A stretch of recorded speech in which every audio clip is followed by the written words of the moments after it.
इस के अंतर्गत सेक्टर 11 में एक फर्जी कॉल सेंटर ऑपरेट हो रहा था, जिसके बारे में जानकारी मिली, जिसमें टीम ने सीपी मैम के निर्देशन में काम किया और यहाँ पे जो हमारे एडिशनल एसपी हैं और हमारी जो एसीपी हैं, इन लोगों ने इसको पूरे गैंग को मॉनिटर किया कि कैसे ये ऑपरेट कर रहा है, कैसे ये लोगों को फ्रॉड कर रहा है, इसके बारे में जानकारियाँ इकट्ठी की और उसके बाद इस गैंग को बस्ट किया गया। ये लोग लोकपाल बीमा अधिकारी बन करके लोगों को फ़ोन करते थे, उसके बाद उनको जिनकी पॉलिसियां बंद हो गई हैं या लैप्स हो रही हैं उनको टारगेट करते थे और उसके बाद उसको ऑफ़र देते थे कि तुम्हारा 30 से 35%, 40% जमा कर दो, इसके बाद हम तुम्हारी पॉलिसी रिन्यू करा देंगे।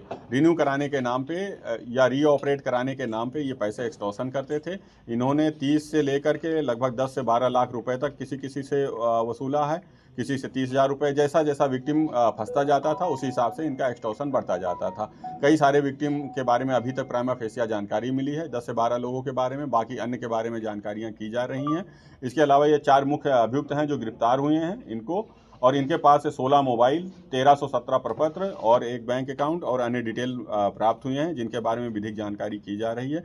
और इसके अलावा जितने भी विक्टिम हैं उनसे संपर्क करके और भी महत्वपूर्ण कार्रवाई की जाएगी। कब से कर रहे थे ठगी? ये लगभग 2 महीने से ये ऑपरेट कर रहे थे और अभी ये कम ही शिकार कर पाए हैं और हमारी जो टीम है उसने बड़े उत्साह के साथ काम किया। मैम के निर्देशन में सीपी मैम ने बहुत ही वो किया था, इसको फोकस किया था कि ऐसे जो लोगों को परेशान करने वाले गैंग है, एक्सटॉर्शन करने वाले गैंग है, उन पे काम किया जाए।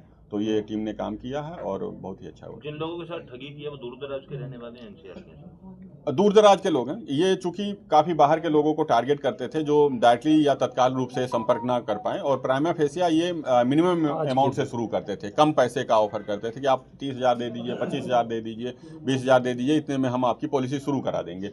जिसकी 2-3 किस्तें बंद हो गई हैं या कई किस्तें नहीं जमा है या इनऑपरेटिव हो गया है अकाउंट, जो इनका पॉलिसी अकाउंट था, तो उसको ये लोग उसको टारगेट करते थे और टारगेट करने के बाद उसको फिर धीरे धीरे ऑफर लालच देना शुरू करते थे। एक बार जब वो फंसने लगता था तो फिर वो रेस्ट अमाउंट और जमा कर दीजिए, रेस्ट अमाउंट और जमा कर दीजिए, इस तरीके से कई बार में उससे अमाउंट जमा कराते रहते थे और लगातार अमाउंट जमा होते होते वो लाखों में भी पहुंच जाता था कुछ लोगों का अमाउंट। सर डेटा कहाँ से लेते थे ये लोग? ये डेटा अपने संपर्कों के माध्यम से, चूंकि इसमें एक लड़का पूर्व में भी काम कर चुका है इसी पॉलिसी उसमें, तो उसको जानकारी थी, वहां से वो लेके आता था।